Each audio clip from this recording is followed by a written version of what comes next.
Well, let me make it part of the presentation. Yes, right. Okay. Okay. But we can. Let me try to get better. Few seconds. Yeah. Now we are live. We are live. Okay, great. Perfect. So. Okay. Thank you everyone for coming, and I'm super happy that I can welcome you at this kitchen experiment on the very last day of the festival.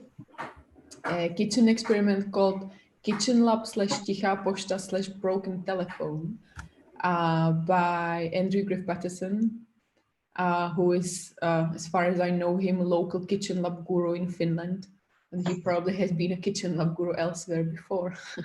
So during this workshop, we will bring together kitchen lab practices and experiments in remote co-performance of recipes to celebrate diversity and errors following a recipe more or less. We can't really know what the outcomes are going to be because this is really like meta experiment at this experimental festival.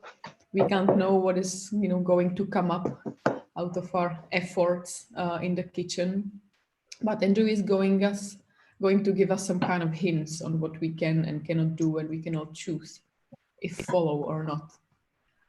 Before we start with the actual workshop and before I pass the mic to Andrew, exactly. I just have super quickly some practical information. First, you are probably familiar with the function of the chat at Zoom, so please feel free to use it. I'm here as the sort of workshop moderator, if you want to call it like that.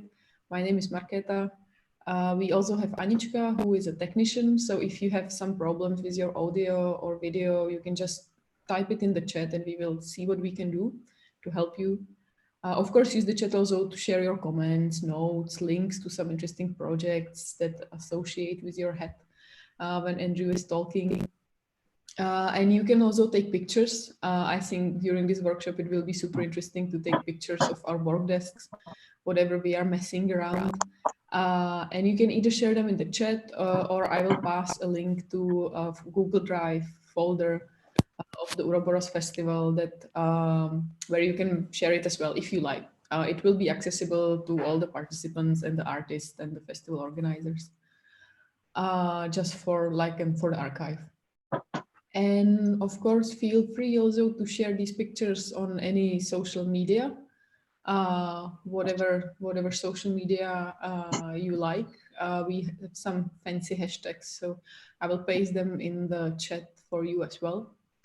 And also, there are still a few workshops going on today, and if you didn't manage to get your spot because I think that everything is fully booked, you can still watch it on the stream. We have a YouTube stream of all activities, so I will also share with you in the chat a link to the festival stream.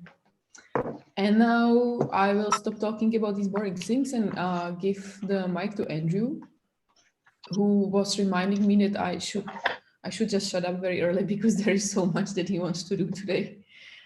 So we don't need any blah blah talking, and we should rather start proper food making. So Andrew, floor is yours.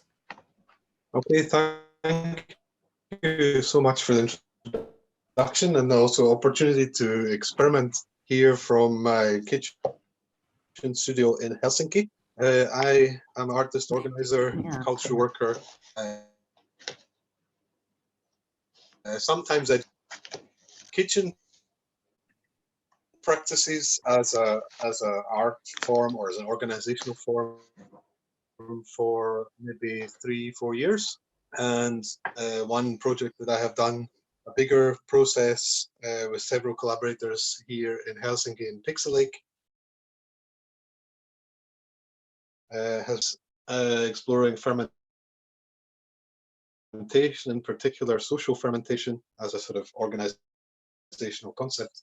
I have been interested in food hacking for a number of years, and these recent times, I mean, you could say that I have been in a way experimenting with sharing presence and exploring how you can collaborate through networks for almost 20 years. So it's not anything especially new to try to share a subjective position or location, but trying to make remote cooking classes together, if you can call it a class, or at least experiences together, where you share an activity together remotely through networks and accept the limitations of this as well as the affordances. I think this is what I can offer for you today. I have had a few experiments recently with making things online together with others related to food and actually baking in particular. And I have to thank my fellows in the Global Hackteria Network for that opportunity to explore it in Oki Wonder Lab, which took place in Okinawa in the start.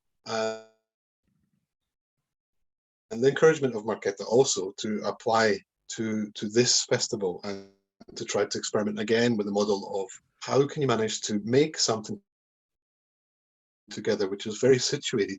You'll never be able to taste the same thing, but you can use the opportunity of sharing through the network as a chance to recognize that if you follow a recipe together, it doesn't have to turn out the same way. And especially in the conditions of stay at home, the coronavirus conditions of trying not to go shopping often, making do with what you have, we might follow the same recipe results. And it may be that just because you don't have a particular ingredient in your cupboard doesn't mean you can't do anything. And so I purposely made an application for this festival which explored the fact that you don't know what you're going to make necessarily. I've given you some instructions, like preparing, the ones who have signed up in advance, to prepare a bit with certain things. Like I already told you, we're going to make some sort of Finnish coffee bun that's very well known. You're going to need these basic ingredients for you to make a bun, but how it comes out on your side is really particular to your own tastes, your own capacities, and whatever ingredients you might have, or even whatever changes you might want to do. So that idea that things might be different is exactly what I'm interested in here. I have a secret recipe for you, and we're going to follow this recipe. And I will reveal at the end what it is, but maybe some of you who are familiar with the Finnish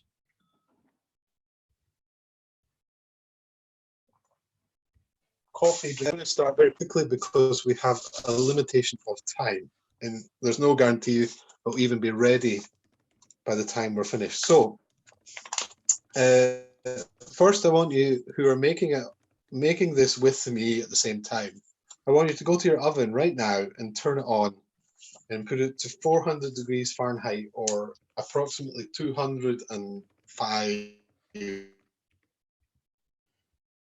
Celsius. So go and heat your oven, because it's probably fine melting something like butter. It could be butter, it could be margarine, it could be some other sort of vegan spread. You will need to do that now too. So if you're following me, I'm going to tell you what you should get yourself together so you can melt the butter and mix these things of the recipe, or let's say the rising agent. Okay, so 4 tablespoons of melted butter. That's what you want to measure out now. I have already prepared this. There is a little thing. We can't hear you super great, so it seems your connection is a little bit trembling. So maybe these things, it would be good. You can just tell them, but also if you send me any document, I can, share the recipe with people in the chat, so they No, that would spoil things. I'll write it down. Well, like, at least can you repeat the temperature for which we should preheat the oven? Oh yeah, sure. I missed that.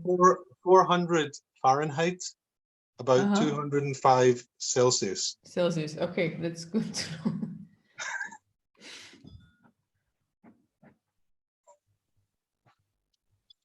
Sorry, it would spoil everything if I just reveal the recipe now, Mm-hmm. Right? Yeah, cool. I'll just switch my video so we don't like exhaust the bandwidth, but we are here. Yeah, sure. Yeah, sure. And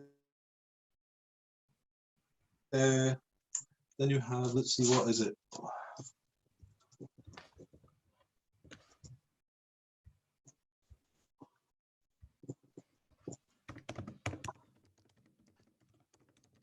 And of course, if anyone has questions who are following this, turn on your mic and ask.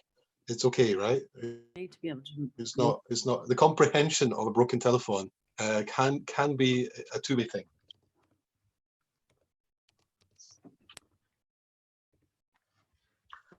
I want you also to prepare 1 cup of. No, because I can't hear him.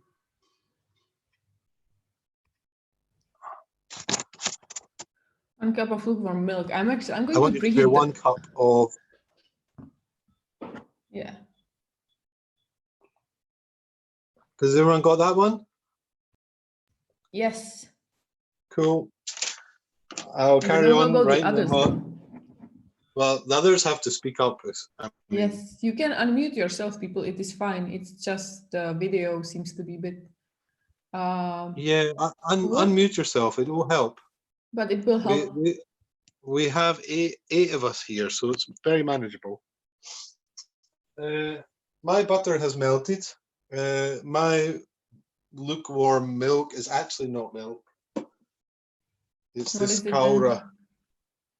then? It's oat milk, oat drink actually. So I don't know what it's going to be like. I've decided that I am going to make a vegan version of this one, and I just want to let everyone know who's watching this or taking part. I've never made it. So if it doesn't turn out okay, that's making buns. So the other ingredient, this, and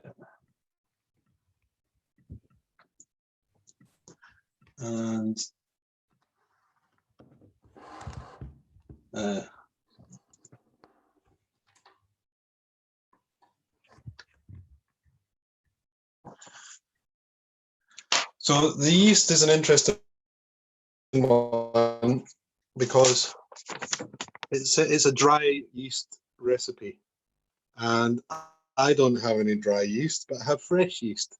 So I'm going to try and approximate the amount. In Finland, you can buy this type of yeast from the fridge in supermarkets. So I'm just going to crumble and break off a piece and melt that a little bit in the warm milk, like substance. And what else goes together? The sugar. Ah, yeah. So half a cup of sugar.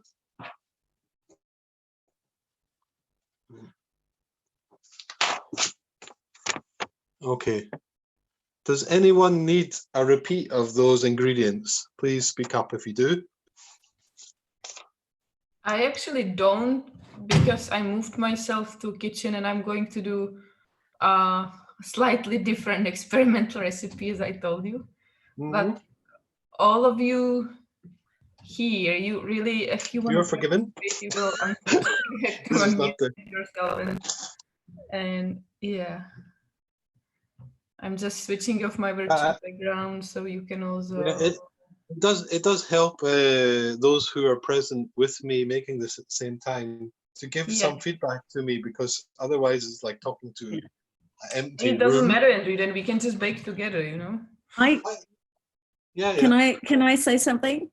Sure. My video's off because I'm having computer problems, and I missed the beginning, so I would love to hear the recipe information again, the basic ingredients, and I'm just going to improvise because in any case I'm gluten-free and I'm sugar-free, so I won't do it the same and it won't end up the same thing, but I want to be building on the same basis.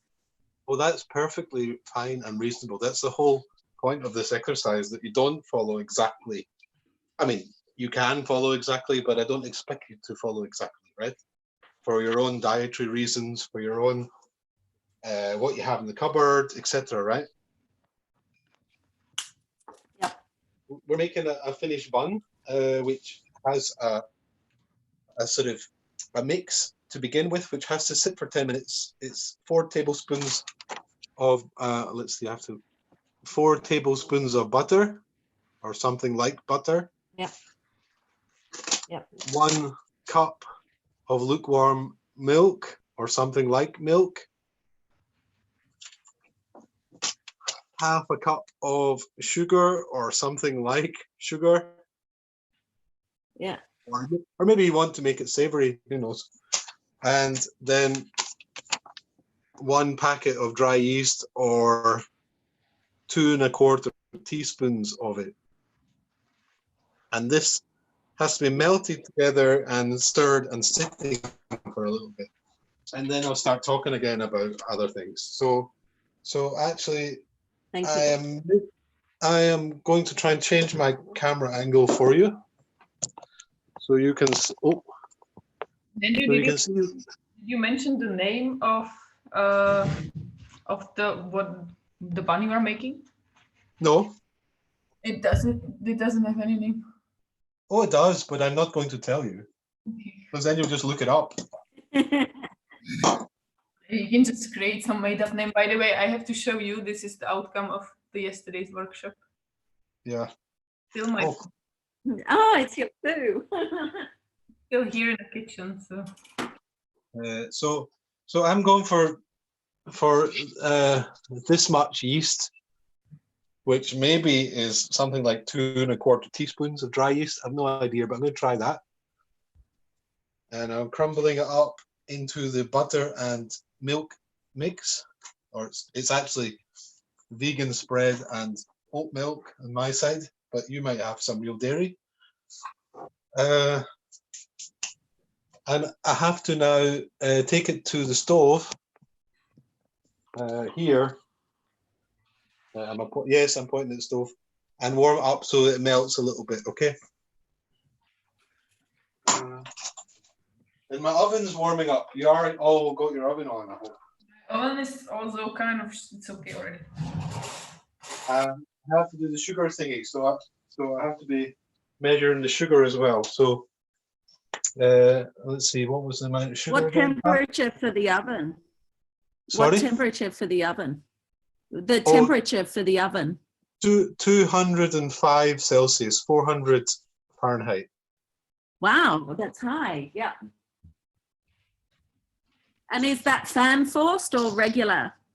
It didn't say that in my recipe, so you might just have to figure it out. Okay. Okay. It's still a secret recipe. Wait, I can see. Oh yeah, perfect. Now I get it. So I also have some tea. It's probably good to hydrate yourself every so often. Oh, yeah. I'm drinking coffee, but I felt kind of needed yesterday.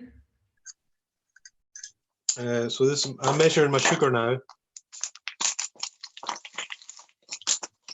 And let's put it down to the table. You don't need to see my belly.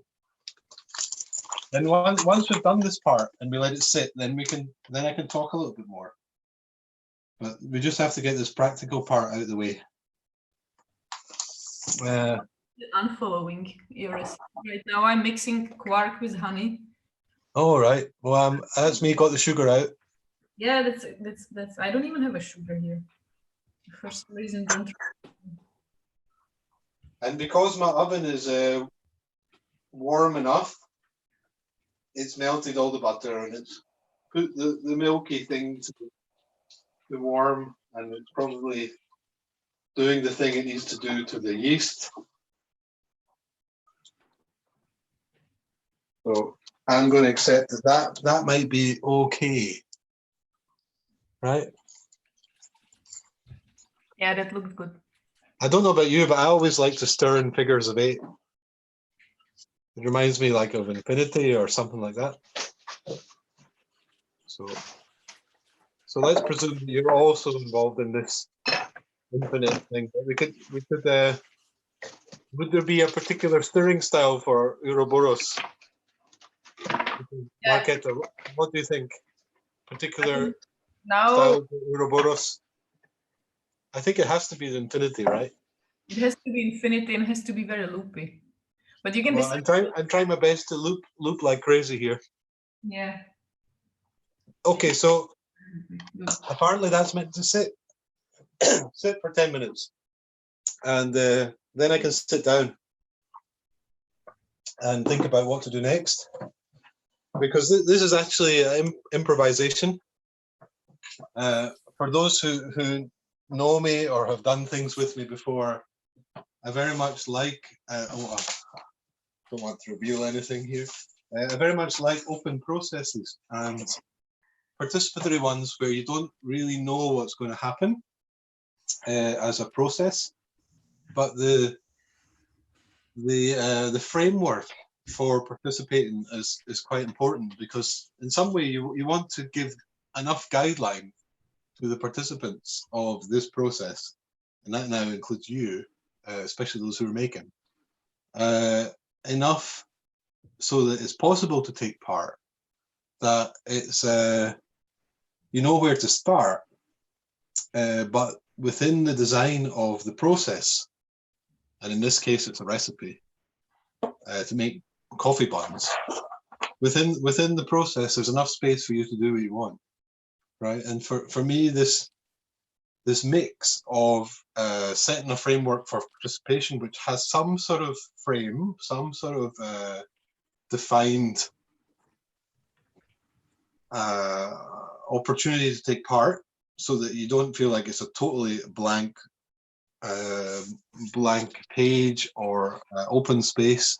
It's very difficult for most people to start on a very open field, but when you do decide that you want to take part in a field, you can figure out for yourself how you want to take part, in what form, in which way. And the opportunity for you to, or for me not to define all the ingredients, and even not reveal what it is, because then you just look it up and then you have an idea of what it is we're making. Hopefully keeps an open space in the design of the recipe for you to fill in the gaps that interest you. And for me, that's something that I'm interested in cultural production in general. And I know some of you in the call here are interested in open spaces and open cities and open design and things like that. So if any of you want to chime in with a comment about this, like how do you manage, then I'm of course all ears.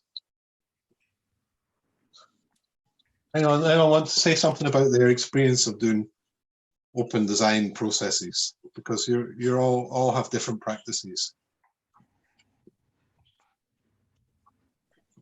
I can add something. So in my experience, or in my practice, I try to create frameworks that are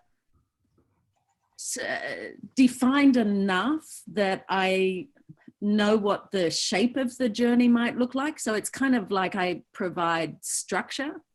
Yeah.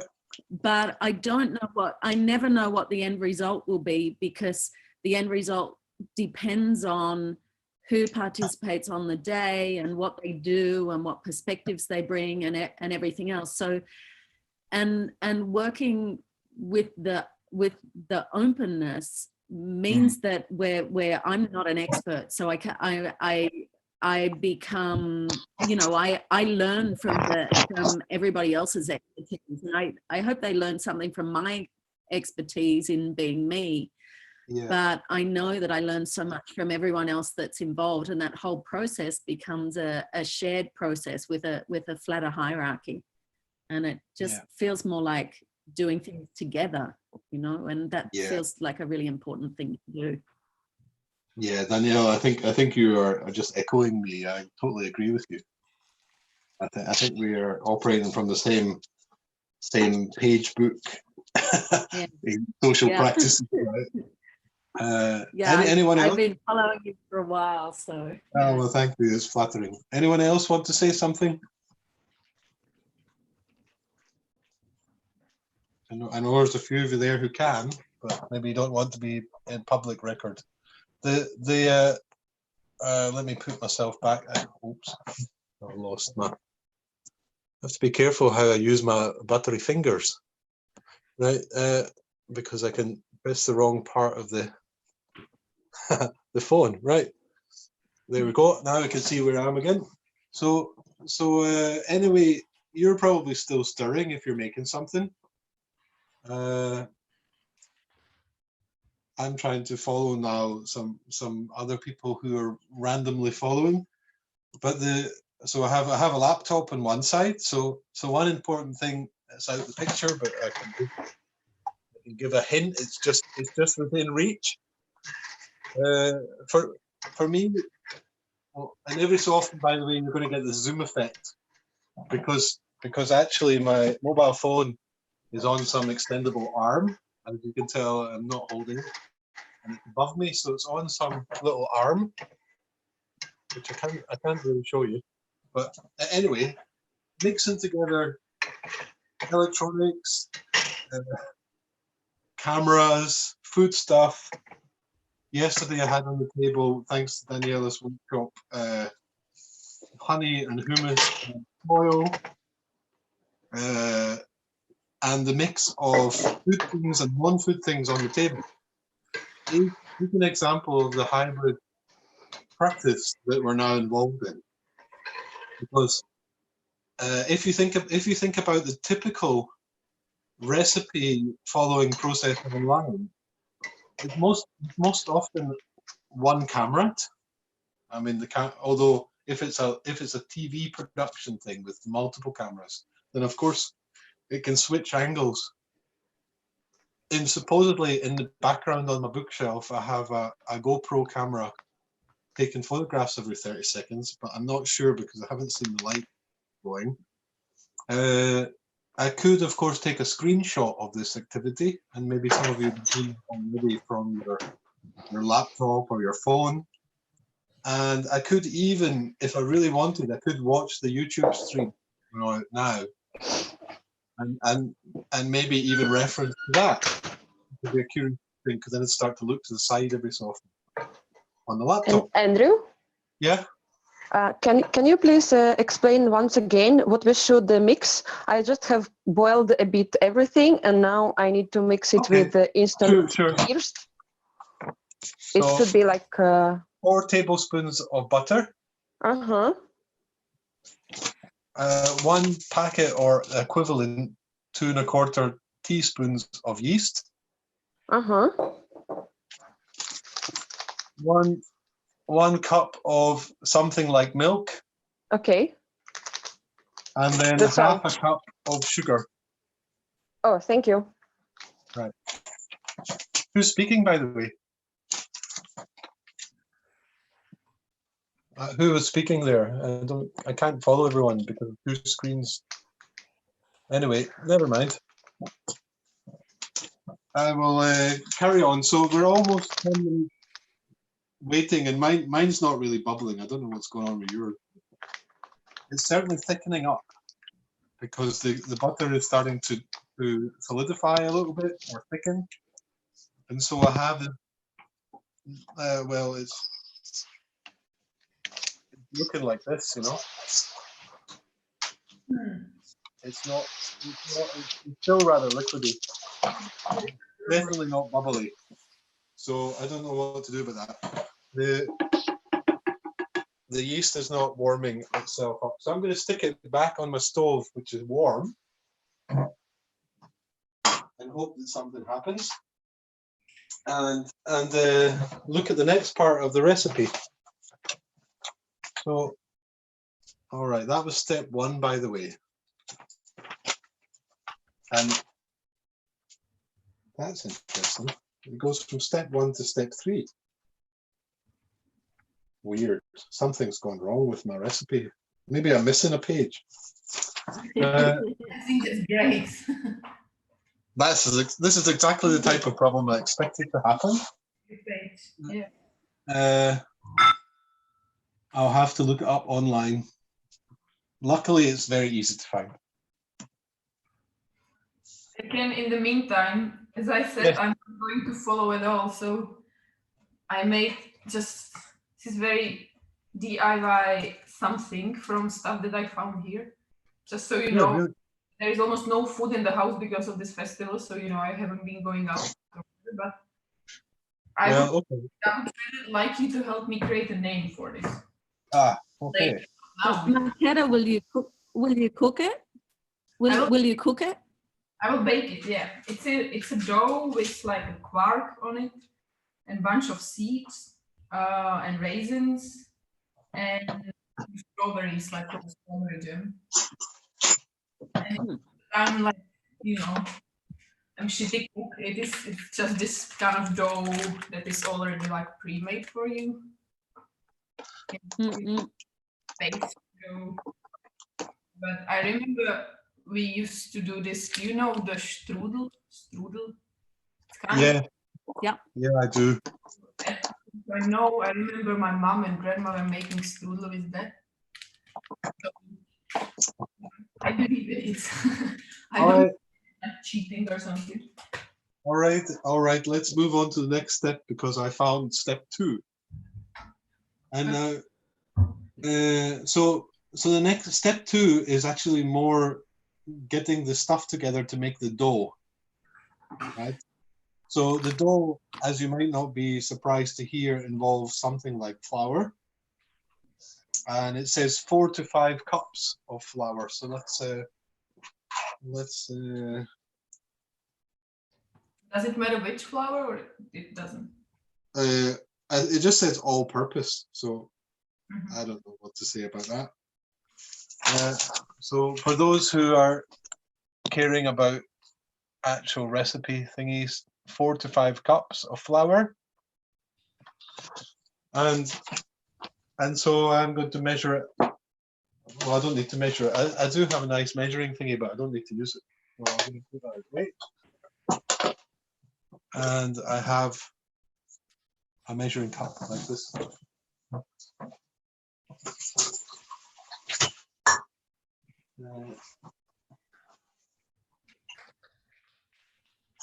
And you'll need to get a bowl also, so get your bowl.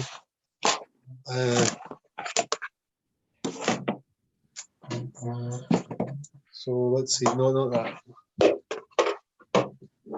This one. That's better. So let's see, there we go. And I'm using this type of flour.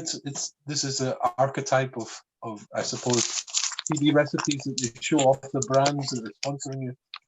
But this one is some ecological flour, general purpose. It just says for needs of baking, it's wheat flour.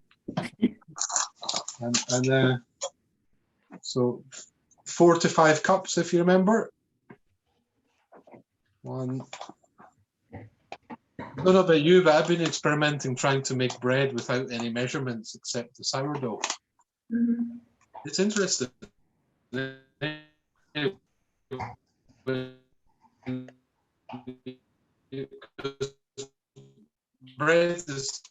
Making bread, and it's from St. Petersburg back in end of February, who came to stay at my place for one night with his partner, and it turned out that he was actually a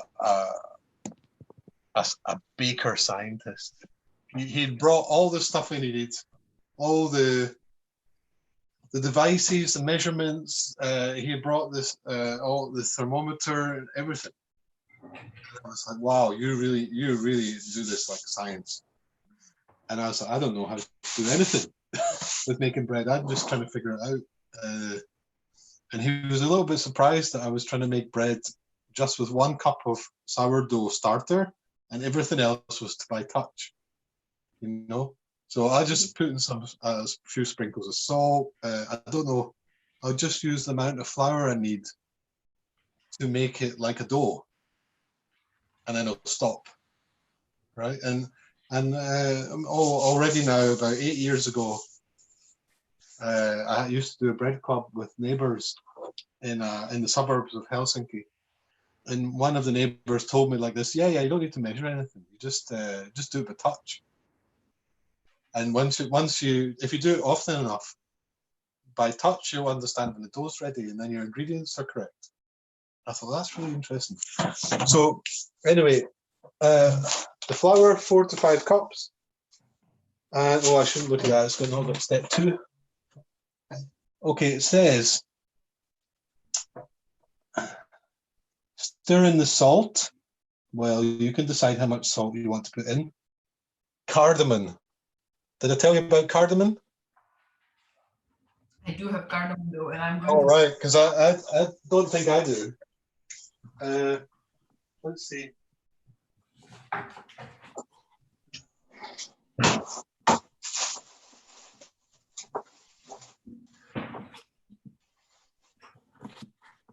Cumin. have this. You have cardamom? Yeah, but just like the dried. Oh yeah, well that's. We live in Finland after all, you and I. So what better can we expect? Actually, yeah, isn't cardamom? Cardamom is used quite a lot in the Finnish. It is, yeah, especially in the coffee culture. It comes from the Swedes.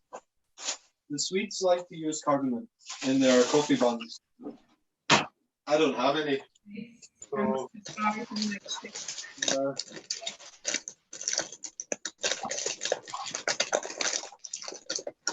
all right, well, never mind.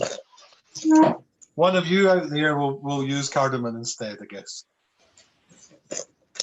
Can you just send me some across, Marketa? Hmm? Can you throw me some cardamom across? Sprinkle some in, it'll be fine. Yeah.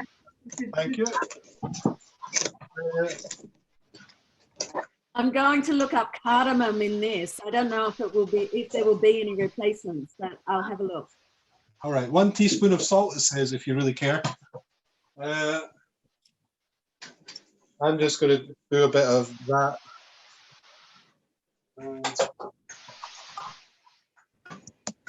Cardamom. Hey,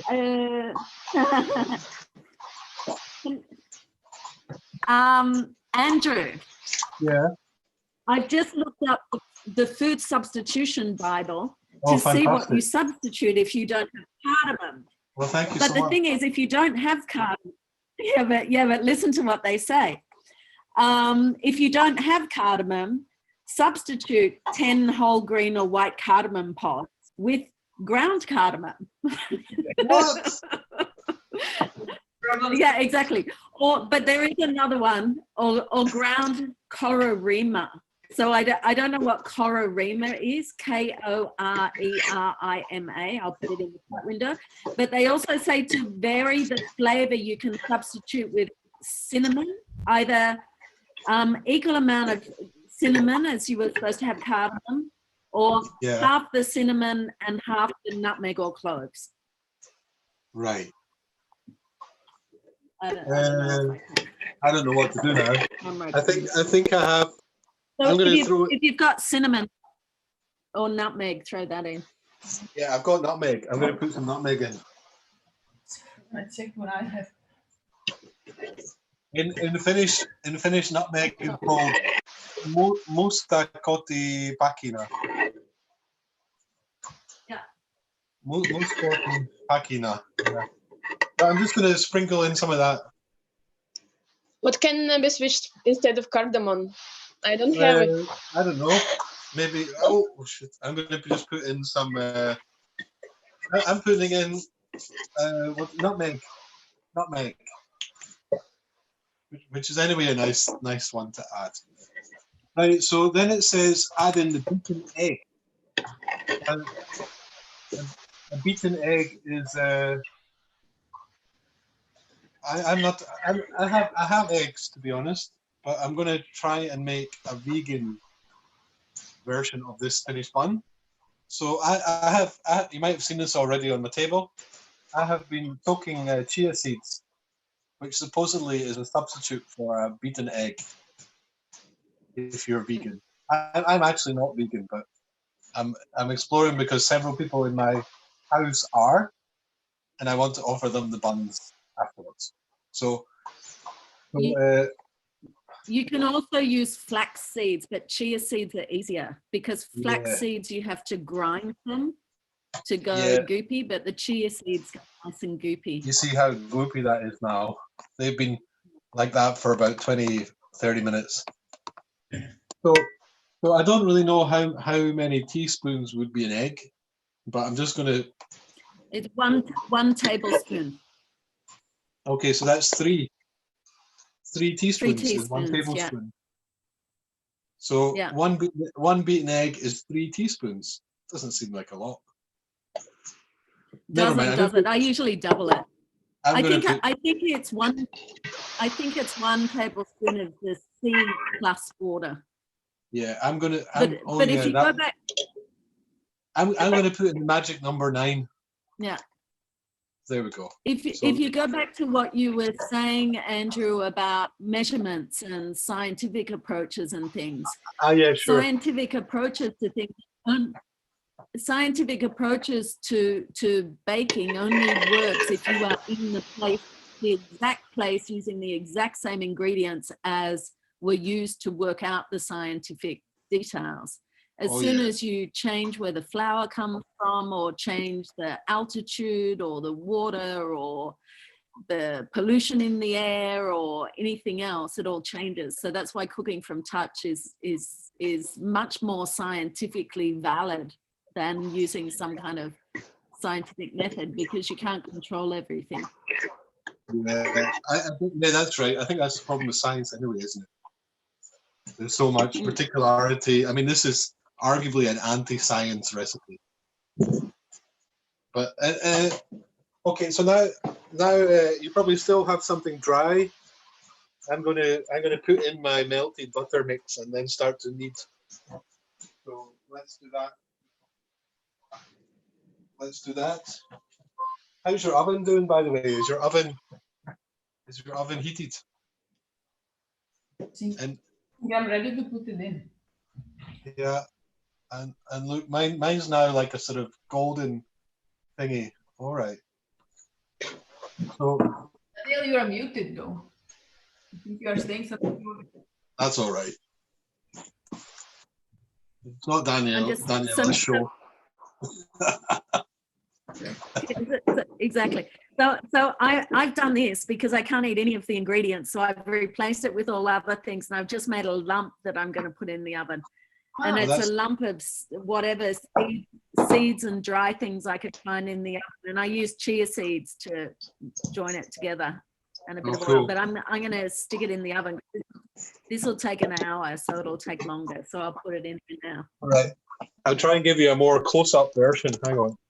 Mine is looking like How's that? Is that good? Well, that's a bit out. There we go. Oh, look at that. It's like a changed angle shot here. And oops. So that's all the butter and all the sugar and the something else. The yeast. That was what was in it. So at the moment, I'm just stirring, while it's still so wet. But I'll get my hands in soon. The only problem with getting your hands in is then you can't start touching your phone much.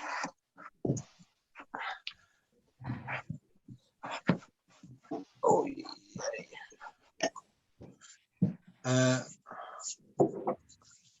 So yeah.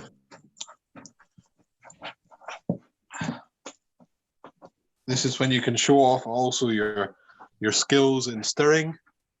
If you can still do it in figures of 8, I'll be really impressed.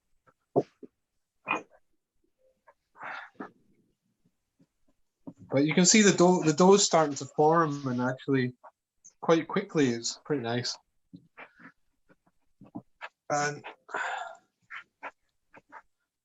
I suppose the chia seeds is going to give it, because it's got chia seeds instead of egg, it's going to have a little texture in it, which is going to be interesting too. The original is not. It's not got How you doing there? Is everyone doing okay? Mine is sort of. All right, great. Great. No idea how long should I leave it there, so I will just Let's see. follow my instinct. Oh. Well, it says place in a greased bowl and cover with a towel or cling wrap and allowed to rise for 1 hour. And, you know, we're not going to do that, are we? We're going to do it for less. We're going to do it like for 45 minutes the most. So your I wonder if you I wonder if you put it near the warm oven, if that will make it rise faster. That will certainly help. Yeah, that will certainly help. I was going to suggest that. I was just recognizing that maybe things are not going to work out according to the recipe as you expected. So, but I have a dough here, which I'm pretty happy with. I don't know about you. How are you happy with yours?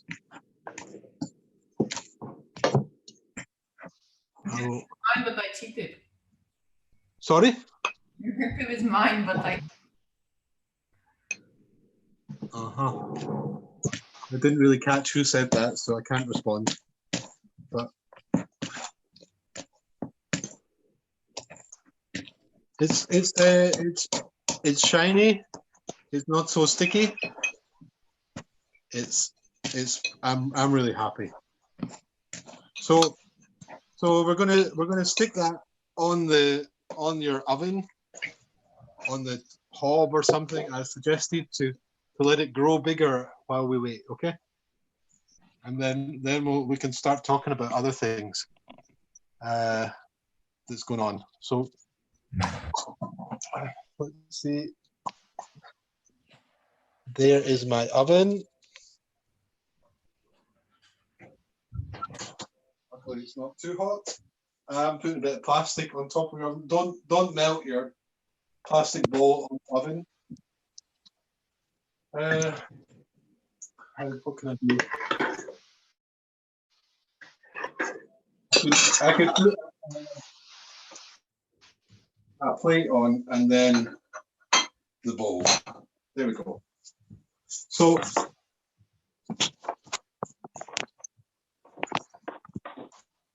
let's see. Here's the situation, which I hope you can see. This is my preheated oven. And you can see a little bit of yourself there in reflection. So all's well there too. And now we can talk like philosophy or something. So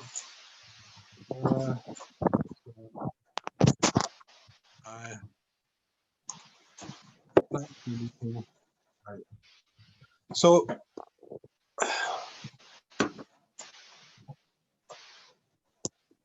is there something people would like to ask me or discuss while we have some time? Well, I have so many questions. Andrew. Yes. That's not good. Can you just briefly tell how many flour do we need? Like 3 cups?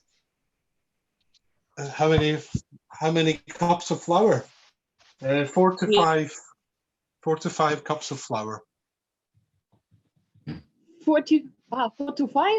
Yeah, 4 to okay. 5. Yeah, if you made 45, that you will be feeding the village. Too much. But that's exactly an example of where our recipes together could go wrong.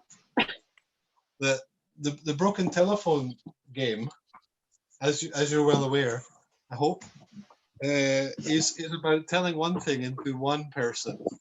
It goes into that person. They go, oh yeah, right, and they'll tell the other person, and the other person, and the other. It goes on, and of course, all the small errors that happen amplify it because it gets further and further away from the original. The original recipe in our case if we imagined that we were not synchronously doing this, asynchronously doing it.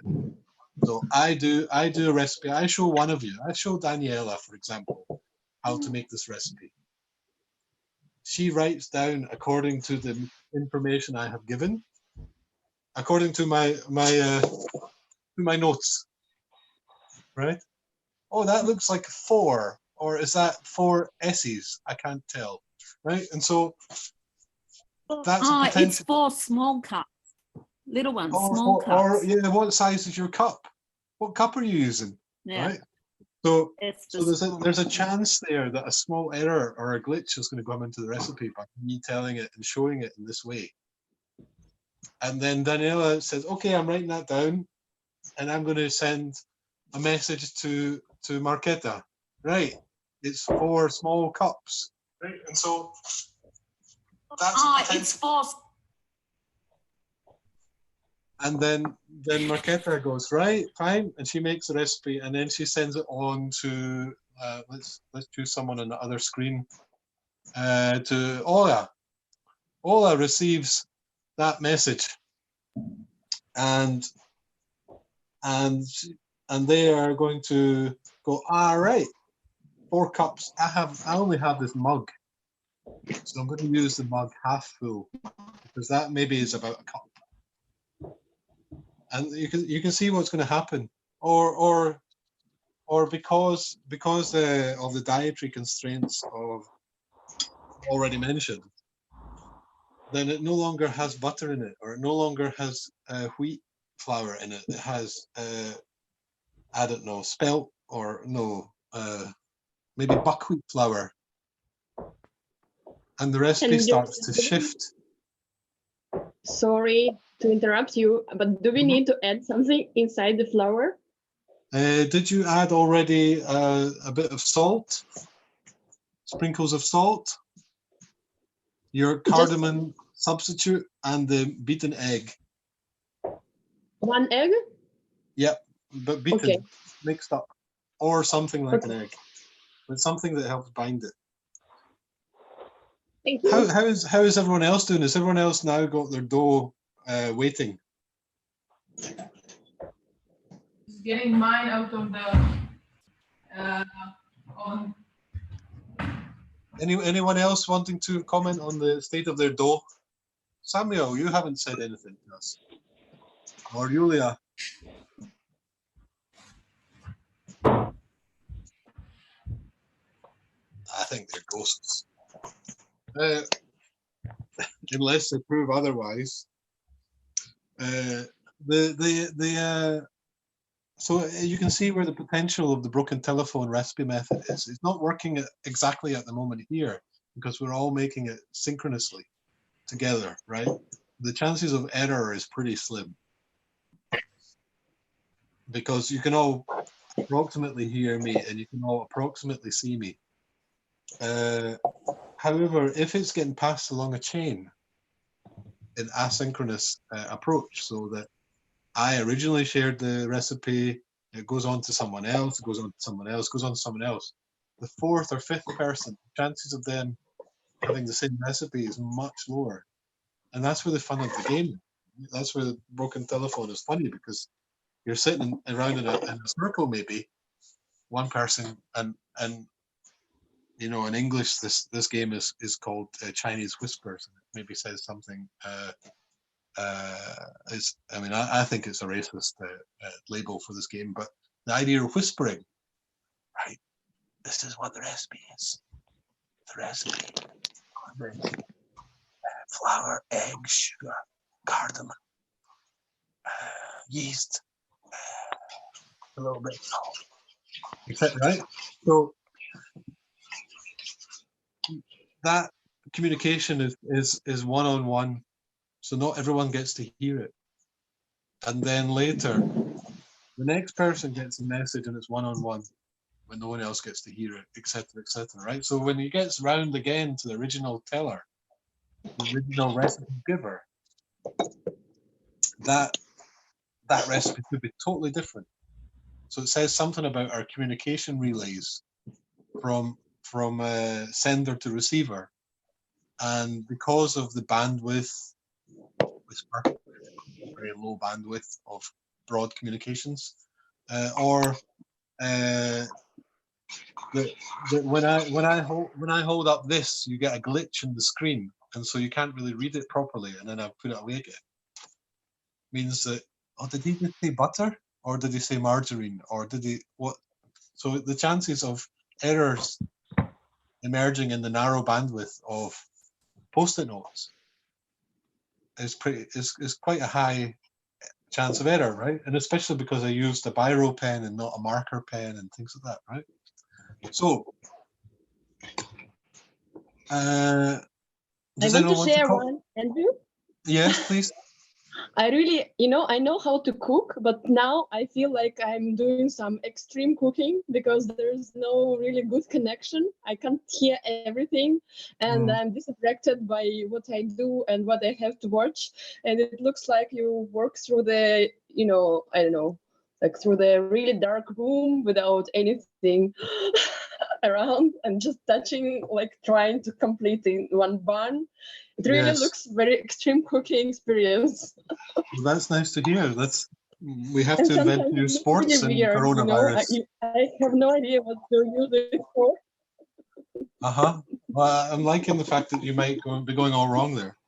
So, I mean, I'm about to assemble everything. right, go on, do that, because then you'll catch up with everyone else. Thanks for sharing those comments, Marina. I'm still curious if Julia and Samuel are actually there. And Ola, you're going to say something, aren't you? I'm just figuring out with the camera from my phone, and I can't turn it on. My Zoom is not working today. Okay, but don't worry. How's the state of your dough? I want to show, but I can't find the button to turn the camera on. So do my best soon, I think. Okay. Well, as long as you're following okay and something is happening in the background. Samuel has been saying that they are here and they are following, but doesn't want to share all the noise and everything. But yeah. So we might get a few more random people. It's really interesting because someone just turned up with a Thai name. That's very interesting. So, and Samuel wrote us to the chat, so he is there. Yes, indeed, I noticed that. And now we have Ola. It's nice to see you there. I have, I don't know, Oh, super. A nice green bowl as well. That's very Uroboros. But I guess the flour, I don't have the classical flour enough, so I put some random flour I got, and I don't know what was inside. Maybe corn flour. Well, we're championing diversity here, so we're making diversity the champion. So let's not worry about it too much. Anyone else want to share what they have got going on? Marketa said that they have a monster. But, does that mean it's getting bigger by the moment? It's done, but it's monstrous. All right. Do you want to show us? Because you're way ahead of us in the game.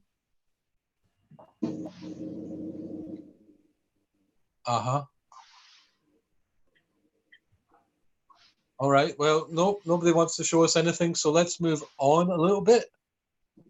I can see that Marina has at least got something there. And Julia, is Julia there? Yes, I'm here. Oh, But, good. sorry? How are you doing there? I'm quite fine, but the video is not working, and also I have not a good internet connection. But I really like the discussion about broken telephone, because when I read the description on the website, I'm not sure if I got it like 100%, but through your explanation, it was quite clear. And also, okay, good. Yeah. Well, I'm happy to hear that. How is your cultural production going in the background? Actually, I also don't I cannot use the kitchen right now because my mom's baking at the same time. But I'm cheating a little bit. Yeah. No, you don't have. It doesn't matter. But that's interesting also that the ability to even take part in this process is based on having synchronous access to equipment, right?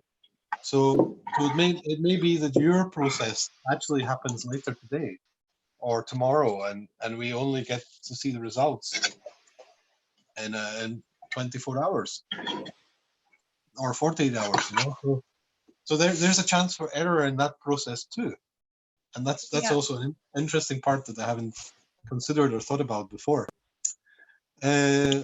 And I feel like I'm in the wrong way. Sorry that I interrupt. I just want to know, is it that much diversity, or I don't know. I mixed the egg, the cinnamon, and the salt, and now it's kind of liquid. Right. Well, you should be mixing that together with your melted butter. Is it the butter? And the yeast and the milk. Okay. And then the flour together, and the flour together, and then it's all everything together. Yeah, then it becomes a dough. You. No worries. Yeah. Have you ever done this other game, which is a bit like Broken Telephone, but it's about drawing different things one after the other? Have you ever played that type of game? Anyone? I show you an example.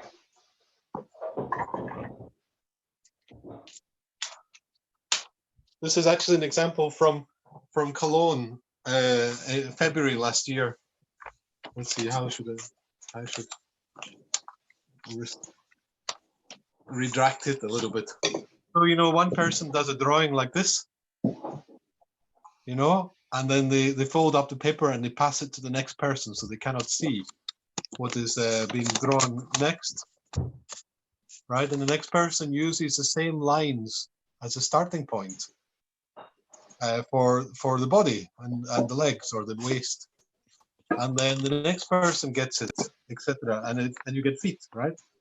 So a three-part chain process where you have the same ins and outs, but very different content in the middle. And here's another example. Like this is a couple of my favorite ones from this game play. But this also gives you a chance to keep in mind that what is the advantage of us actually passing on a hidden message between each other. For me, it's a passing on of a hidden recipe, where only I know what is the actual result meant to be like. And it may be that if you don't know ever what is meant to be like, and you just follow the process, you might be more satisfied with the result no matter what happens, right? This idea of expectations and a cumulative result is also an interesting part of this process, because if you knew what the recipe is, you might be less open to the idea that you would change the recipe. Whatever you do is less likely to be a failure in your mind, because you don't know what the expectation or result is meant to be. You're just in the process at the moment. And I find that an interesting part of this exercise or experiment too, that because you don't know what you're meant to have as a result or as something going, everything you do is correct. You know, and I like that side of it. It gives power to the experiment, arguably, you know. We are now 1 hour through the process, so we have 1 hour left, and it's quite exciting what's still to come, I have to tell you, because we're only on stage 3 out of stage 7. Stage 3 out of 7. So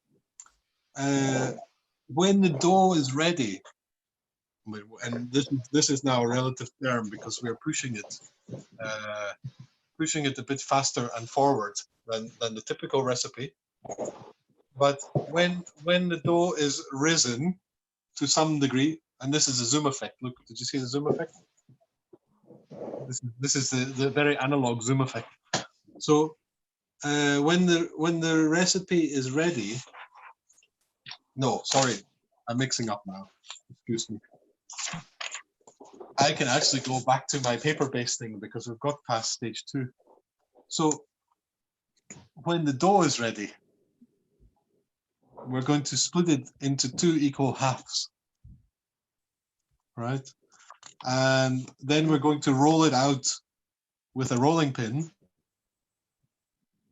into, now this is interesting because it's given numbers without any actual sense of what it means. 8 by 14 rectangle. So you roll out each half into an 8 by 14 rectangle, right? And I'm guessing that because I get the feeling that this recipe is actually from the US because it was in Fahrenheit temperature. That 8 by 14 might be, what do you think it could be? Inches? I think it's inches. So let's presume that we're cutting the dough in half, and we're going to roll it out so that we have 2 rectangles. Yeah. Oh, now it's something interesting here. It says that actually when we are preparing not just the dough but preparing for the filling of this bun, we're going to need these ingredients. So you can check out whether you have these or not. Again, some more butter, 1/4 cup.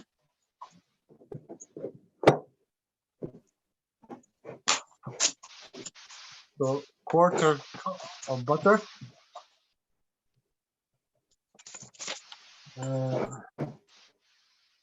And 3/4 cup of brown sugar.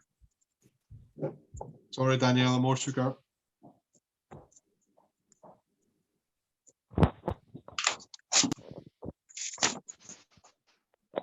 It's okay, I'm good at substituting. I'm sure you are. And then, oh, this is interesting. Here's a nice term to unpack. 2 heaping tablespoons of cinnamon. Don't you just like that term, heaping? I suggest that means mountain. Right? 2 heaping tablespoons of cinnamon. Now, how many of you live near to mountains? No, not here. No, not there. Denmark, Anyone very living flat. near mountains? Or got the memory of mountains? Because maybe that's fair to say. I have memory of hills and mountains. Memory, yes. Yes, I know you do also. Anyone else? Anyone got the memory of mountains at least? Personally, I miss hills and mountains. Too flat here, and we have to deal with living in the forest instead. But and water. At least we have water. But when it comes to mountains, if I said a mountain of cinnamon, my mountain might be different from your mountain, right? Because you're coming from a place where the mountains are very new, and I come from a place where the mountains are really old. So like heaping is an interesting term. It reminds you that language here of our ingredient instructions is a very cultural and relative thing. And we are using, of course,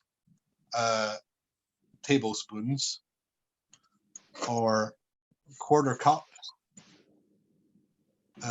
or you might have been using a jug when you measured out the milk, although I gave you the cup measurement.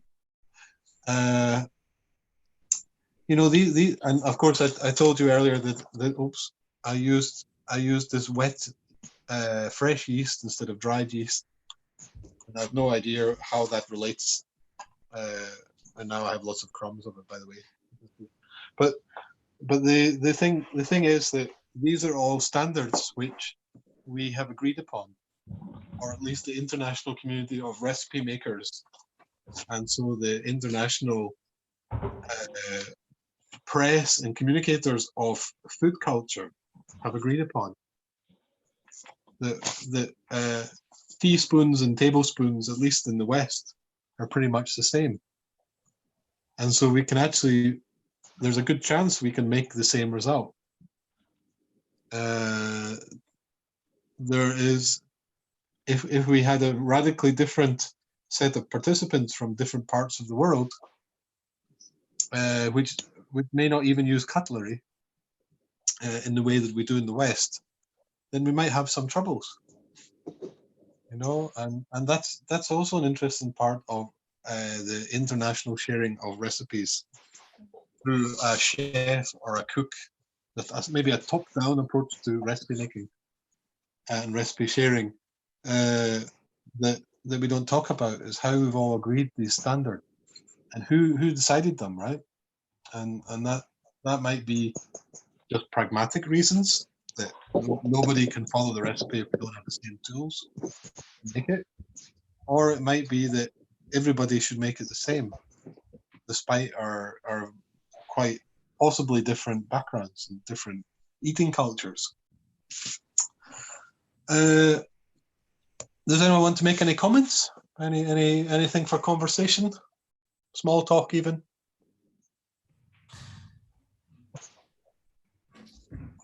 I also always felt that it's super important what is the social, like the personal context of where you are making your food. Yeah.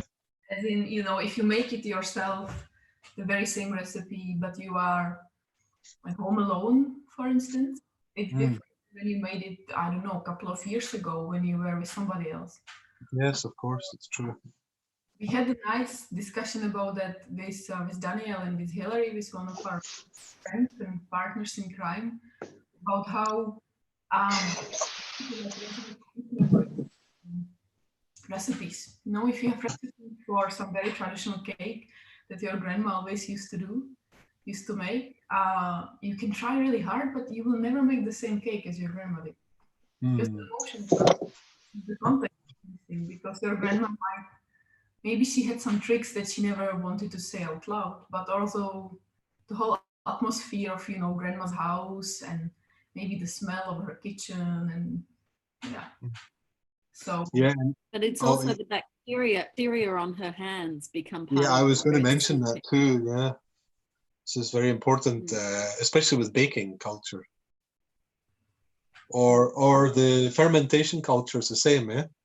If you are crunching cabbage to make sauerkraut or kimchi or something like this, then the bacteria on the person's hand, because of where they live, is also a factor which could influence the flavor. It most often does, but very subtly.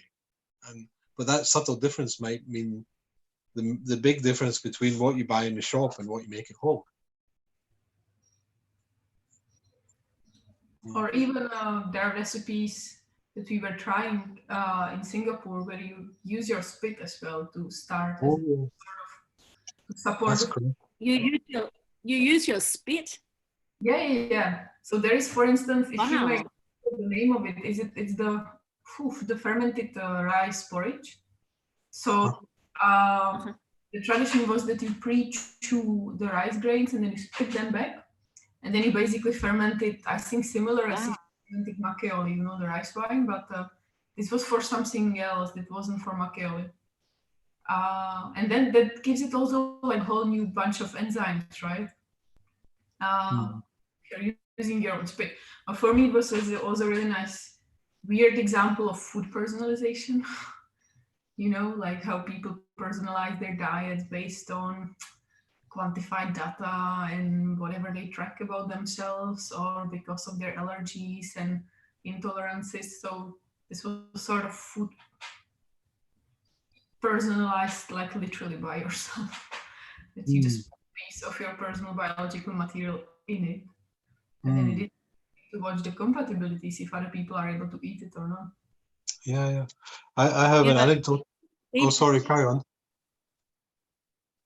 I was just going to say, even describing it like that, imagining that it's, you know, extreme personalization, it's collaboration. What you're doing, it's not you that's going into it, it's the bacteria that have been living in you that are going into it.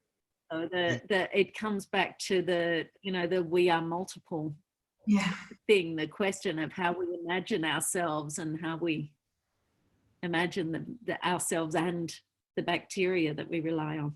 So are you spitting the bacteria, or is it you? Do you own those bacteria? Do you know what? I don't know. I think it just is interesting the way we think about these things.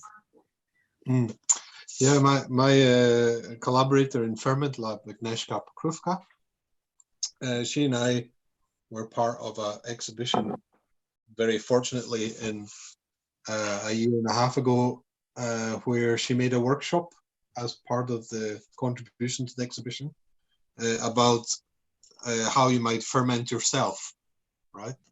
And using different practices, which can using your own body matter to start fermentation processes. And so the example of your saliva was one of them. But she had found a recipe that she'd learned about, I guess, from an Andean context, so maybe like Peru, maybe, can't remember exactly, but at least Latin American, where people were chewing yam flesh, like boiled yam flesh, you know, this big starchy tuber, and chewing it, masticating it in your mouth, breaking down the fibers, mixing it with your saliva, and then spitting it into a common pot. Right? So if you did it with others, you're actually all chewing and putting your chewed up, masticated yam fiber and your saliva together into the commons. Right? So it had a ritualistic and communal process, which was given a sacredness of some kind because everybody had put a bit of themselves into it. And I found that also very interesting. I mean, it's fascinating to do also because some people don't think about sharing their body fluids with more than one person at a time. Of course, there's many aspects of desire which are related to that, but the idea that you might physically see that together as an output of your own personalized self together with others was really interesting. So of course, it makes some people a little bit squeamish, and this was actually in New York, so the North American and United States idea of squeamishness around body and body fluids and things like that was, of course, part of it too, right? But it was a fascinating boundary crossing experience, but for some cultures very normal, or actually ancient and traditional, and that's something curious here too. So anyway, how's everyone doing with their slowly rising, hopefully, dough? Maybe you want to get it and show it. Of course you do. So mine is looking a bit like this at the moment. Doesn't look like it's doubled in size for sure. So I have a funny feeling that my buns might be a bit smaller than everyone else's. How about you? Do you feel like you can show off something yet? Fantastic. Thank you all. Anyone else? Well, Marketta's off on her own trip anyway. And mine's in the oven. Yeah, mine's in the oven, and I wish I didn't put it in there. I put it in because it didn't need to rise. But if I hadn't put it in, then I could have manipulated it a bit more along with the recipe. So I'm a bit disappointed I did that. But anyway, it's in the oven. Marina, you are going to show off what you've got at the moment, aren't you? Maybe. I'm hoping that some other maker out there might show off what they've been making. I think I can take my weird thing from the oven and show it, but Well, go on, do that. Yeah, I can do that too. Yeah, why not? Because we don't actually have many makers going on at the same time here.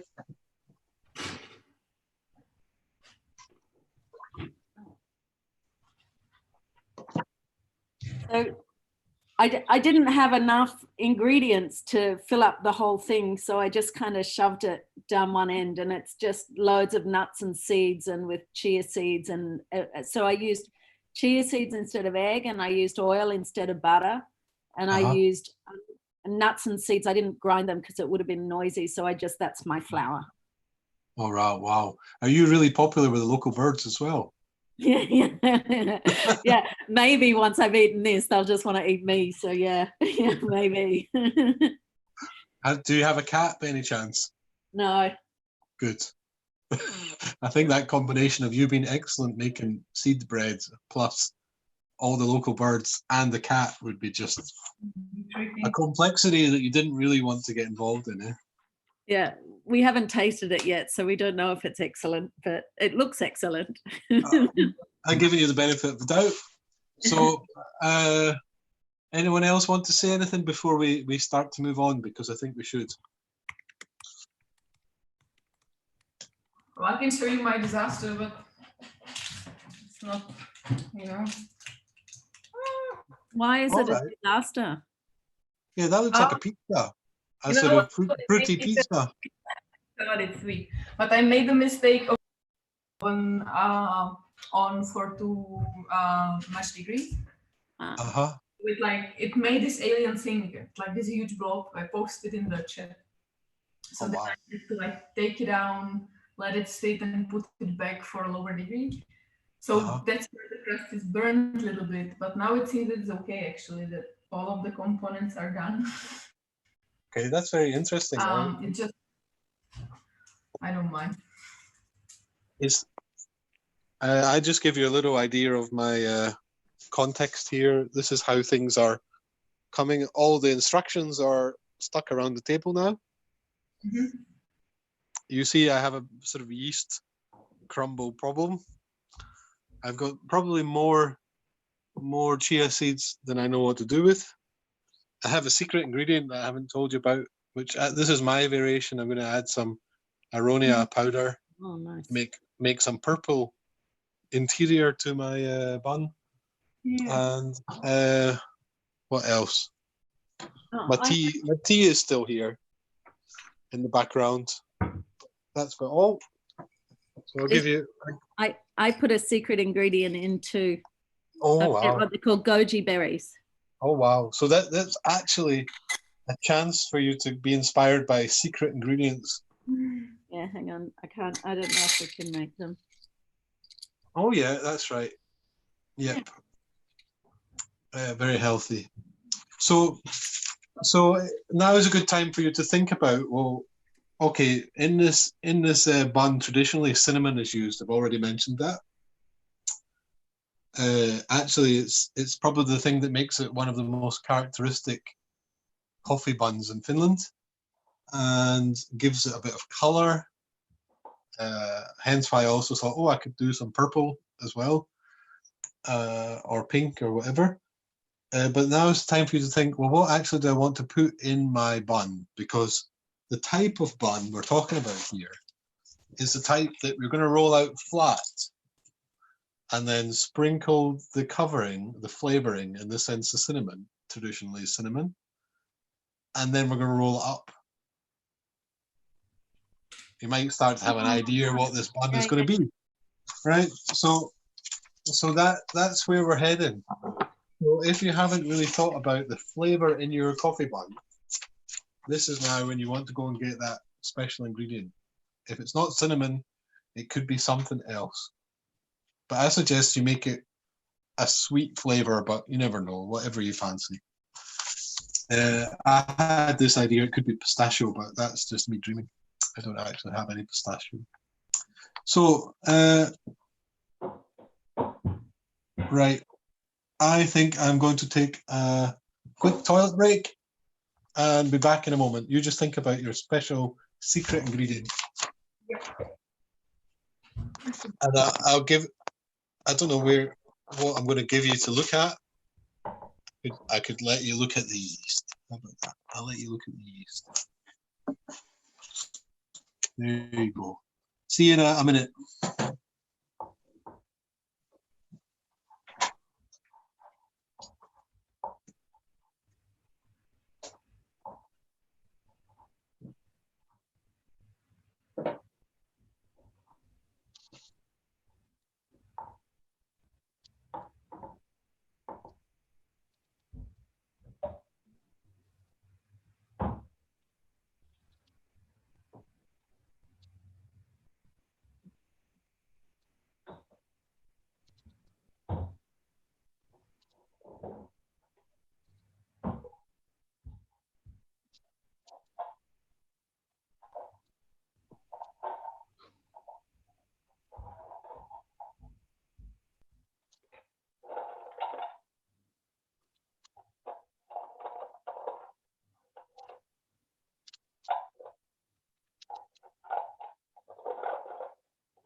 I hope you're all taking advantage of your spare minute. I have brought my dough into view, and you can see it is actually a little bit risy. It does have some life in it.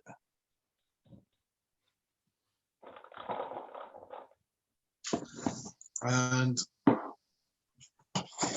we'll start again in a minute.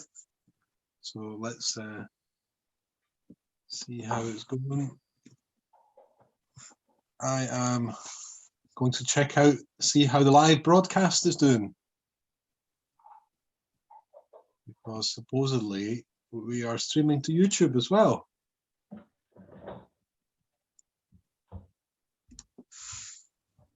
We are. I am putting the link in the chat. Let's see. You can see. See if we can get some feedback going on. Oh yeah, that's nice. I can see what is just to the right of me. How fun. And a little bit of meta information. There are 7 people watching right now. So, right. Now, we are going to work with this dough, and we're not going to wait any longer. So if it's not ready, at least in my case, you can start to work out of sync from me, if you like. But I am going to start to now work with this dough, ready or not. Like here I am, like the Fujis tell us. So like if you feel like your dough has not risen yet, and you want to wait a bit longer, then do that. That's fine, right? If you decide that you want to just go ahead regardless, go ahead. That's a bit of creative license there. So what I'm going to do is I'm going to actually, I wonder if I can push this laptop out of the way, probably, and work on the same surface, because that's better than me moving somewhere else at the moment. Let's see, I just have to tidy up a little bit, so bear with me. Move my ingredients along, or the post-it note ingredients, that is, and get that out of the way. Well, you could go and melt your butter if you actually are following now in synchronous to me. I have to melt a 1/4 cup of butter together with, no, I don't, not together with brown sugar. A 1/4 of butter, and that is going to, what's the point here? Yeah, I'm going to brush the melted butter on top of the flat dough once I've rolled it out.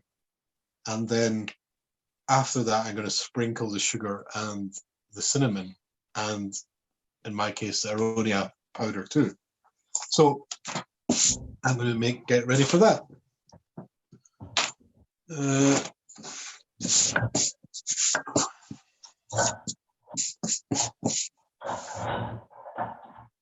Probably I should give this table a little clean, as you can see.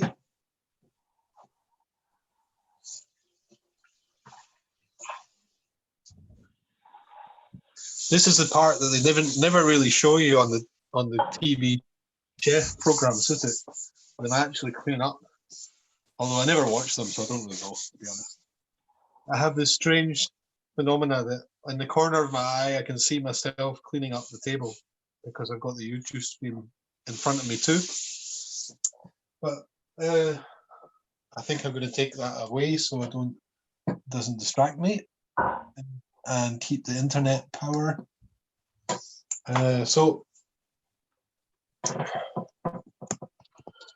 Right, so we'll get that out of the way. A reminder, I'm going to take the dough.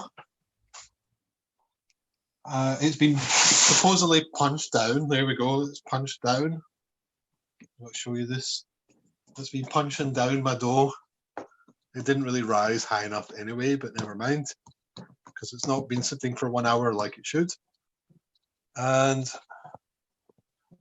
remember, just to remind you, anyone who's tuning in late, I have no idea how to make this really, except the recipe that I'm following, because I've never made it before. And I'm certainly no expert in baking. So that's my dough, and unfortunately it's now sticking to the table, so I have to deal with that somehow. This is a never-ending problem, it seems. There we go. Probably I should put down some flour, to make it less sticky. Baking experts, please call in on the telephone. Yes, put down flour. Do it. Yeah, that's what I thought. That's my gut instinct there was talking. I do know that. I'm just sort of forcing some audience interaction.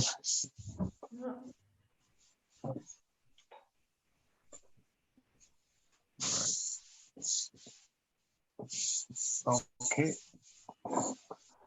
I probably want to. What should I do? I should probably put some grease paper down. Let's see. How am I doing this? Roll each. Oh, I've got to cut it in 2 halves and roll it into a rectangle Right. 8 by 14, if you remember those measurements, whatever that means. And where's the flour? There it is.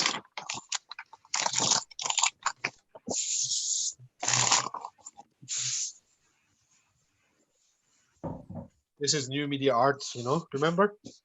Mm-hmm. So our new media arts is working these days in this type of form.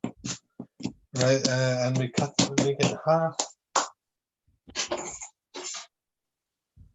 Like this.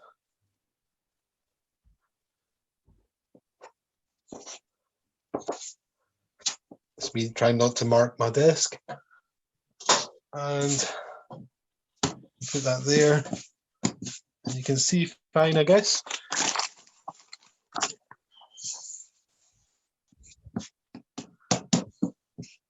And I have a rolling pin. Here we go. It doesn't really say how thick it should be. But let's presume that 8 by 14, whatever that is.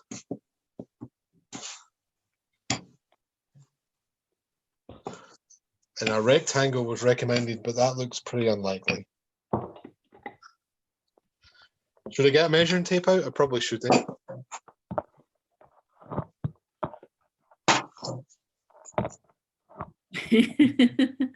Oh, it's in centimeters. That's the trouble. Well, never mind. Let's just go with that.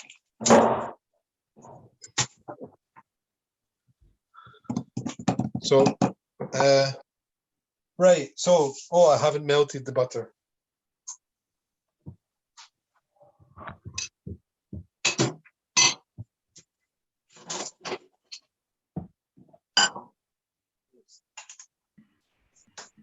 So if you remember, it's another 1/4 cup of butter. You see how accurately I am doing this?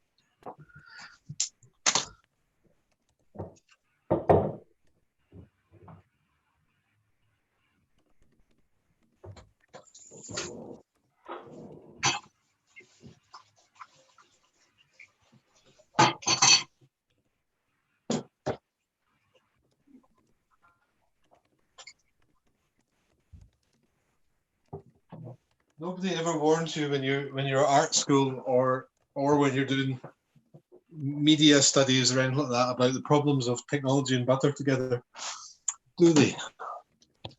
So this will now have the butter, melted butter, spread over it, and then the flavoring. Traditionally, it's cinnamon, but you might decide you want to put something else. And then after you've done that, you're going to, starting from the long side, roll each half into a long snake. Marketa, did you realize I had a snake reference in my recipe? I'm noting them throughout the whole way. I already noticed your stirring. That was total Uroboros, so. Oh, good. Awesome. So I'm trying my best to make this as contextual as possible, unique to the special event of Uroboros Online Festival. And so basically what you're going to do, according to the recipe and me knowing what the result should look like, you're going to spread the butter here, you're going to put the flavor, the cinnamon on it, and then you're going to roll it up in one direction and roll it up in the other direction until they meet in the middle. You got that? So actually, the snake is eating itself. It's going to be like that, right? Andrew, you have 2 pieces, or how many pieces did you cut all your? I cut it into 2. So there's one on the table and one here. So apparently it says cut it in half. Mm-hmm. Right? I've got to get the butter. Butter is melting.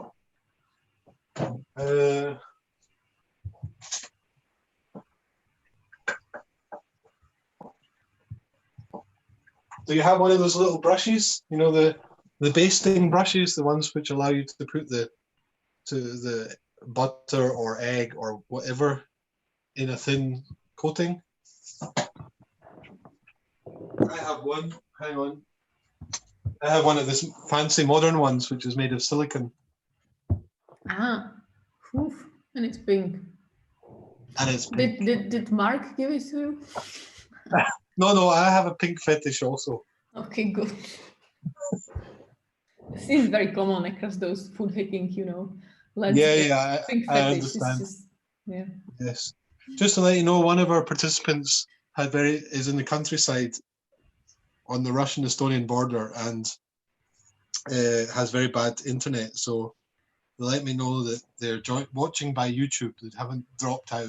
They're still making, but via YouTube. Cool. Yeah. Okay.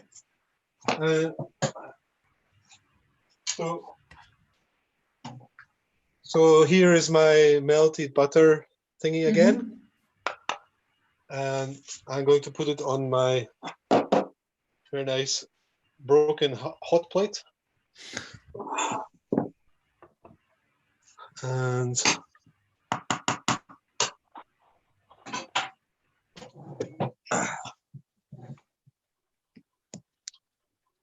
here we are.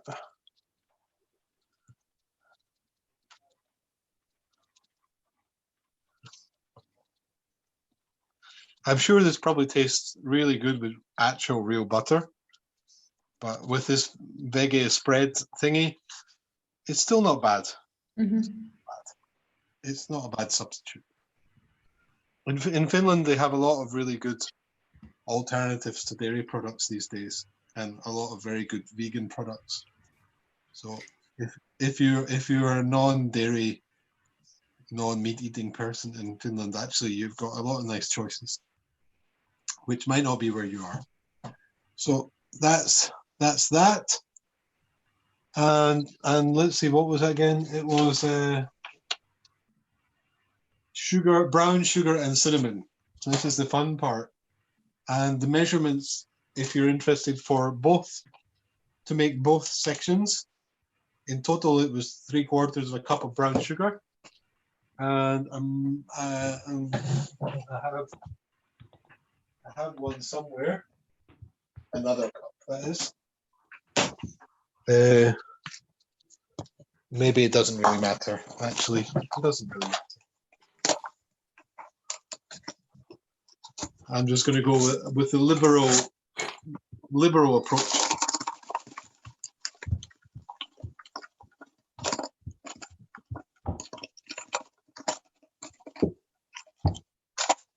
And then I bought this especially for the occasion. It's cinnamon powder, and it's not even open. So this is how fresh media is. Look, and then I'll do the cinnamon. And because I was looking for something a little bit more fancy, I'm doing the aronia powder as well. Andrew, can you say, what does it taste like? Well, I've never seen aronia powder before. It looks lovely color. It's fantastic. Right? Yeah, it's beautiful. And you know what? It tastes like aronia. Yeah, but what's that? Oh, aronia is a berry, which actually is a picture in the back. I don't know if you can see it. It's growing in bush form, in clusters, and it has very high antioxidants and a lot of vitamin C. And so, and actually, it's planted a lot as an ornamental bush in cities. And actually, in Helsinki, there's quite a lot planted by the city, just because it looks quite nice. And not many people really know about it, but especially in Eastern Europe and especially in the Soviet Union, a lot of plantations were made of it, and so it's very commonly understood as a health-giving berry, but it's actually not a berry; it's an apple. So it's an apple. Aronia melancorpia or something like this. I can't remember. One of my friends, Bart Vanderput, or Bartico, has done a long series of research processes and hybrid art practices or projects around this particular plant. So he is probably the international hybrid art expert on the matter. I like it because it makes things pink or purple, and it's very healthy. So let's go back to the view. The idea is, remember, that the snake is going to eat itself, right? It's going to eventually meet in the middle like this. You got that? Hmm. And let's see what happens now. I didn't look this far. I'm not joking you. I never even read the recipe before we started. Okay, you make it in. You tightly roll each half into a long snake, and with a sharp knife, you make diagonal cuts every 2 inches to make 7 triangular rolls. Actually, 14 if you include the other half. So let's do that as a demonstration. Wait a minute. Diagonals. I'm trying not to make a mark on my nice workbench. What was the measurement? Every 2 inches. I don't work in inches, but I'm taking a good guess. I think I've ruined it. I've only got 4. 5. Never mind. Right? So anyone starting to get an idea what this bun could be? All right, place each roll pointy up. Point up. Point up. Ah, yes, I get it. I get it. Slightly greased cookie sheets, right? And use a finger, press down each tip to form ear-shaped rolls. Here's the clue, folks. So ear-shaped. But does it say like what ear? Well, did you mention ears? I mentioned ears too. No, I know you did, but like what ears? It's not like everybody's ears look the same. Bah. Like look at that cat, you know, like her ears are just different than. No, but nobody's buns are going to look the same either. So,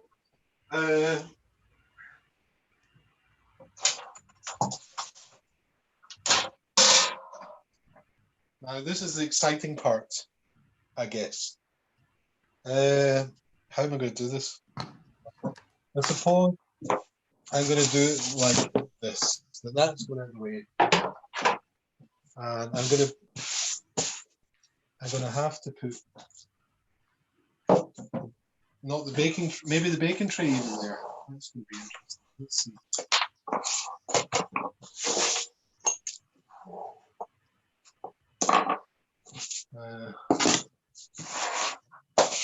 So I should really take a photograph of this setup. Okay, let me do that. Then I have. Yeah, I'm trying to make pictures throughout the whole time, but. Well, that's really nice of you. Of course, that's only. I suppose that's your job. But I don't know, man. What's my job like? You're chief moderator of this session, right? So there we go. That's that part. I can put this back. I do recommend you. Oh, something's gone wrong. What's happened? That's what's gone wrong. You're that's frozen now. There we go. Are you back seeing something relevant? You are still frozen. Oh, really? Hmm. Oh, I know why. It's because whenever I take a photograph, the camera takes over the mobile phone, and it stops on the broadcast. So now I have it right. Now I can see something again. What I've got here. Right, so you can now see my setup. Mm-hmm. I'm going to use my very usefully split hot plate. There's one here, and I have one here, so I can do this type of thing. You know, you see that? That's like no one ever imagines that that's actually a useful thing. So Nice. and now we're getting into the oven glove stage of things.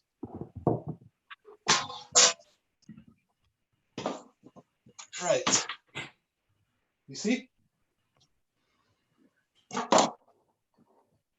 That's how it should be.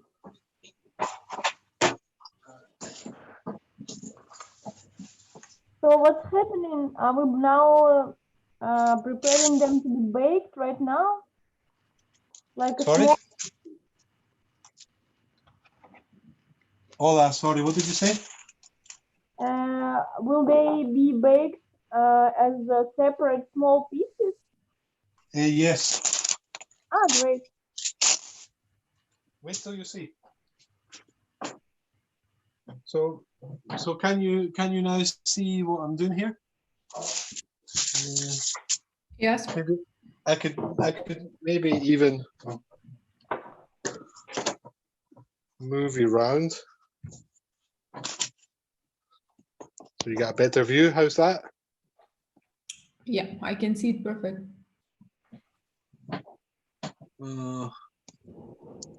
It's quite tricky to get the angle at the moment. Hang on.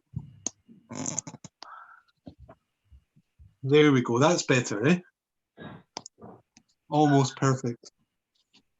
Yeah, I can see the almost ready Uroboros bun in your keyboard. Right. So now this hot plate has been in the oven for the last hour or so. So right now it says sticky pointy bit up, which I find really hard to believe. And then it says place each roll pointy up and then use a finger or spoon to press down each tip.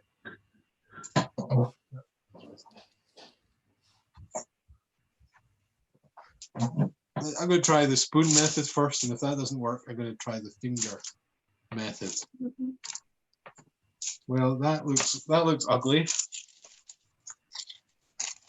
Can you see that? Yeah. I think I'm going to unplug the power cable at this moment, and then bring this a bit closer, so you can see that looks. Oh, my phone's almost going to fall out. How's that? That's pretty good, isn't it? Yeah, it is pretty good. I can still see it. Right. So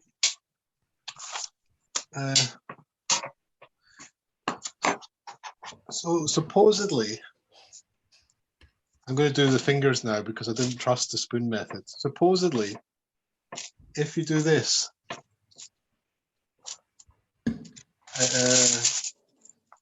I don't know if this is really the way it should be. This is. Can you see that? That's looking a bit more like how it should be. Ah, yeah, right. That's like the swirling.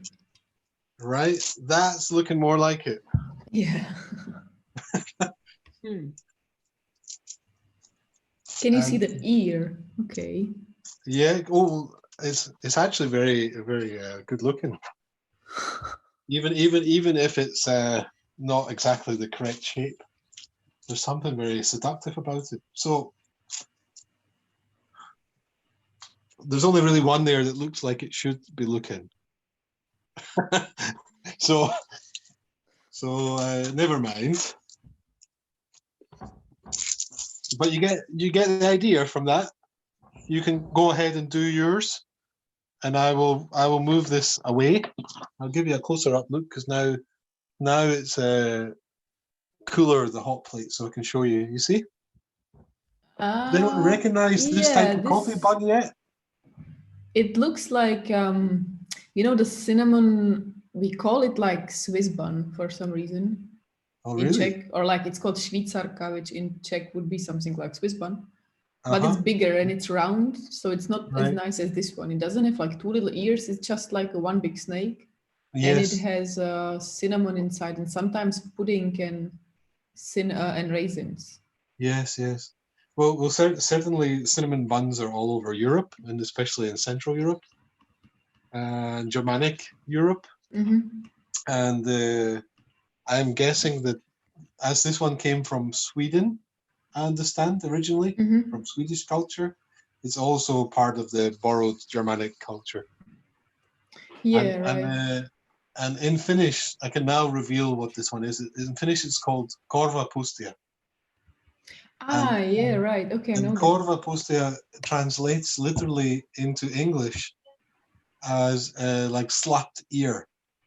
Why is it slapped? Because slapped. It's so... Imagine. Okay, I have to demonstrate now. Because it's like tilted, or like yeah, you know. Yeah. So slapped ear. Slapped ear. So I'm going to make the second batch, and maybe a little bit smaller, so that I can make more of them than just 5. Okay. Carry on your side. Oh, that was close. Almost knocked the phone onto the ground. But hey, we got the real thing done. We got the slapped ears. The mystery got revealed. Was it all planned after all? Was it all? Yeah. Come on. Are you just one of those TV chefs who had it all like pre-planned?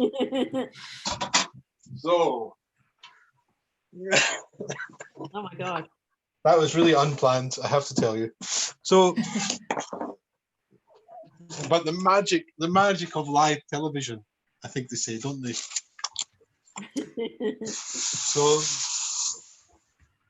there was always mystery to me, you know, these cooking shows when some nice lady is just.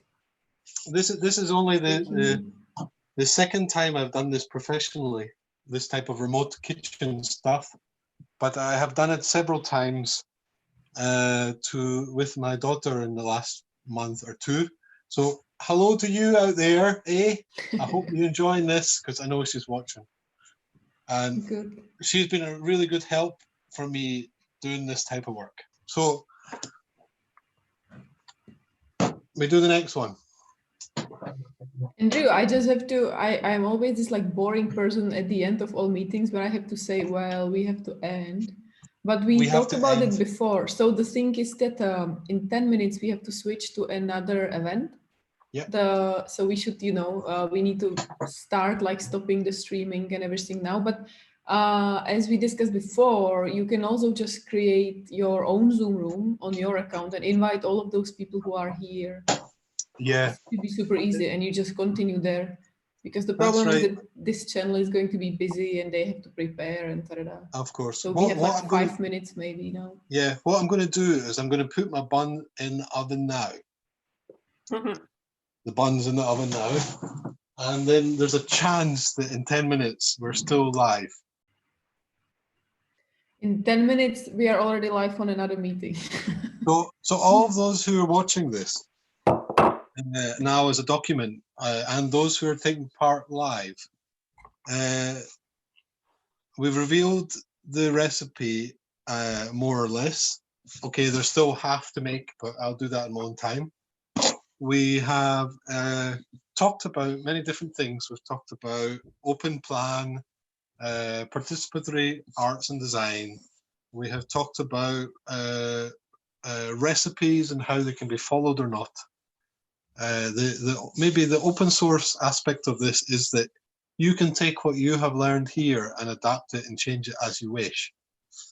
The communication of things from sender to receiver, just like the game Broken Telephone, creates space for error, but also creativity. And it's possible to use the glitches and also the spots where you don't understand something to do it in your own way.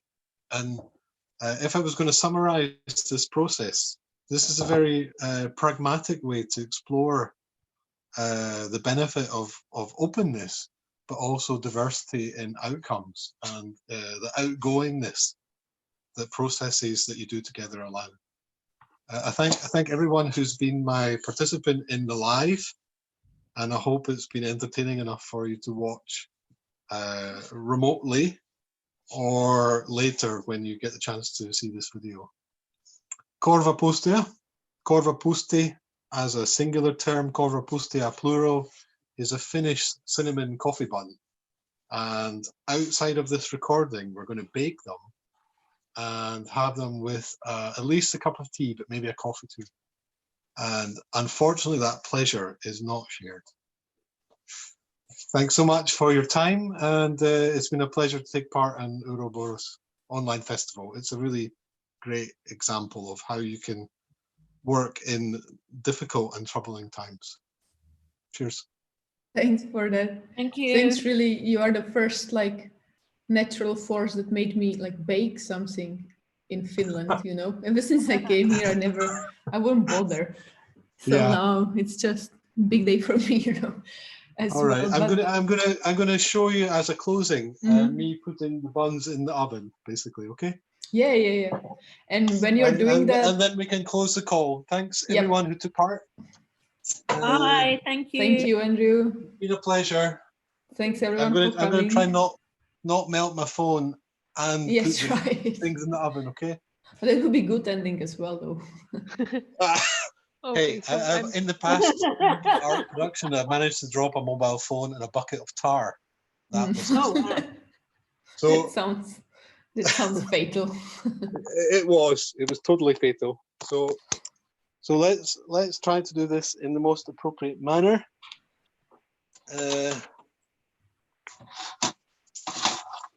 We have at least one bun that looks like it should. They all look like they should look like. You know? I'm joking. I think, as I told you, diversity and plurality is really what we're championing here. Yeah. I hope you can see. Yes. The live stream is going to end when this door closes. Okay. Yes. Oh, hang on. All right. Bye. Thanks. Bye.